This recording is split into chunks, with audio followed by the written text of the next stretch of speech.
5 जून 2023 को पुलिस को गन्ने के खेत से एक औरत की डेड बॉडी मिली। उस औरत का नाम कलावती था और उसकी उम्र 50 साल थी और उसकी मौत गला दबाने की वजह से हुई थी। 19 जून 2023 को पुलिस को गन्ने के खेत से एक और औरत की डेड बॉडी मिली। उस औरत का नाम धनवती था और उसकी उम्र भी 50 साल थी।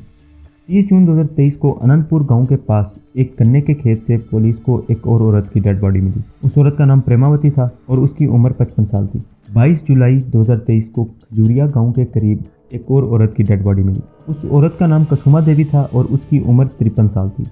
कुछ दिन बाद पुलिस को ज्वालापुर गांव के पास एक और औरत की डेड बॉडी मिली। उस औरत का नाम वीरावती था और उसकी उम्र 47 साल थी। और अगले 2 महीने तक कोई और मर्डर नहीं हुआ।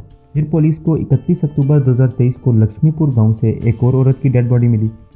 उस औरत का नाम महमूदन देवी था और उसकी उम्र 58 साल थी।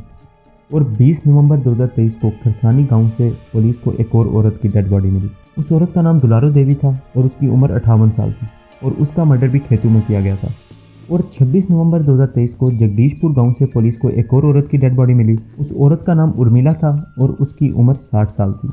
इन सब मर्डर्स में एक चीज़ कॉमन थी कि सभी औरतों का मर्डर उन्हीं की साड़ी से किया गया था और जो साड़ी की गांठ थी वो गर्दन की लेफ्ट साइड पर लगाई गई थी।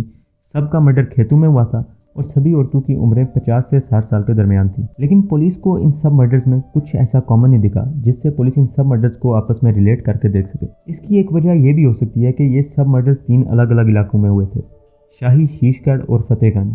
इसके बाद पुलिस को 3 लोगों पर शक हुआ। फिर पुलिस ने उन तीनों को अरेस्ट कर लिया। अब वो तीनों जेल में थे मगर मर्डर्स हो रहे थे, मर्डर्स होना नहीं रुके।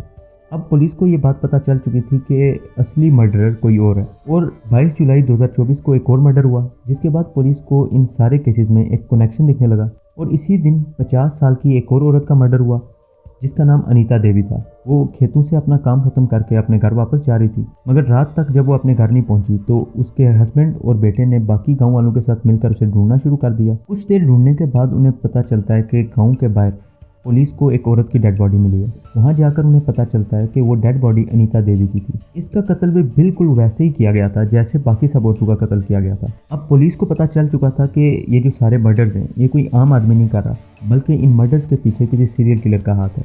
अब पुलिस ने 22 टीम्स तैयार की और उस सीरियल किलर को ढूंढने के लिए भेज दिया और इस ऑपरेशन का नाम ऑपरेशन तलाश रखा गया।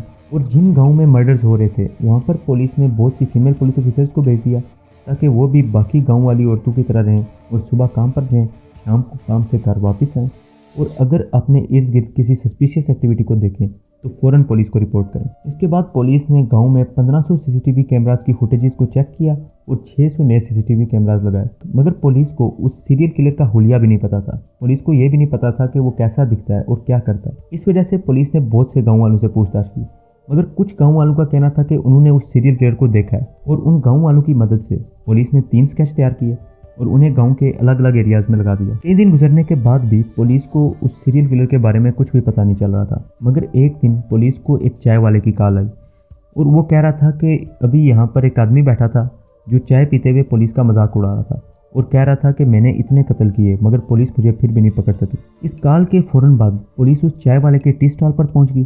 चाय वाले ने उस आदमी की ऑडियो रिकॉर्डिंग भी सुनाई और पुलिस को बताया कि वो आदमी दिखने में मेंटली अनस्टेबल लग रहा था। फिर पुलिस ने उस आदमी को 3 स्केच दिखाए जो पुलिस ने लोगों से पूछताछ करके बनाए थे, जिनमें से 2 स्केच बिल्कुल उसी आदमी जैसे दिख रहे थे। फिर पुलिस ने और लोगों से पूछताछ की और पुलिस को उस आदमी का एड्रेस पता चल गया, जिसके बाद पुलिस ने उस आदमी को अरेस्ट कर लिया। उस आदमी का नाम कुलदीप कुमार गंगावर था। पूछताछ के दौरान कुलदीप ने सारा क्राइम कन्फेस कर लिया और पुलिस को कुलदीप के घर से हर उस औरत की कोई ना कोई चीज मिली जिसे उसने मारा था और उन चीजों को उसने ट्रॉफी की तरह अपने पास रखा था। कुलदीप के पास कोई मोबाइल नहीं था और उसे जब भी किसी दूसरे गाँव जाना होता था तो वो पब्लिक ट्रांसपोर्ट का भी इस्तेमाल नहीं करता था। इस वजह से पुलिस को उसे पकड़ने में इतनी मुश्किल हुई। कुलदीप अक्सर अकेले घुमा करता था और जब भी उसे कोई औरत खेतों में काम करती हुई नजर आती तो वो फौरन उसके पास चला जाता और उसे सेक्स के लिए कुछ पैसे ऑफर करता। जब वो औरत उसे मना कर देती तो वो उसी की साड़ी से उसका गला दबाकर उसे कत्ल कर देता। अब यहाँ पर सवाल ये उठता है कि कुलदीप एक सीरियल किलर कैसे बना। तो ये जानने के लिए हमें कुलदीप का बैकग्राउंड जानना होगा। कुलदीप बरेली के नवाबगंज गांव में रहता था। उसकी 2 बहनें थीं और उसके फादर ने भी 2 शादियां की हुई थी। कुलदीप के फादर कुलदीप को और उसकी मां को हर छोटी छोटी बात पर मारा पीटा करते थे, जिसकी वजह से उसकी मेंटल कंडीशन खराब होना शुरू हो गई। 2014 में कुलदीप की शादी हुई और शादी के बाद कुलदीप ने भी अपनी बीवी को अपने बाप की तरह मारना पीटना शुरू कर दिया। 4 साल तक कुलदीप की बीवी ये मारपीट बर्दाश्त करती रही। फिर इन सब चीज़ों से तंग आकर 2018 में कुलदीप की बीवी उसके घर से भाग गई। कुलदीप की बीवी के घर से भागने के बाद कुलदीप की मेंटल कंडीशन और बिगड़ना शुरू हो गई और उसे अब औरतों से भी नफरत होना शुरू हो गई। वो जब भी औरतों के पास जाता और उन्हें सेक्स के लिए पैसे ऑफर करता, जब वो उसे मना कर देती तो वो उनका रेप नहीं करता था, क्योंकि वो फिजिकली इस काबिल ही नहीं था कि वो किसी का भी रेप कर सके या कोई भी सेक्सुअल एक्टिविटी कर सके। तो इसलिए वो इन औरतों का गला दबाकर इनका कत्ल कर देता था। और कुलदीप के अपने गांव वालों का कहना था कि कुलदीप मेंटली अनस्टेबल है और वो तो एक मच्छर नहीं मार सकता, तो वो कैसे इतने मर्डर्स कर सकता है। वो निर्दोष क्यों लग रहा है आपको, वो जानना चाहते हैं। ये जब यहाँ पर मूसा के बच्चे को नहीं मार सकता तो वो हमारे औरतें कैसे मार सकती? ये औरतें यहाँ नहीं थी।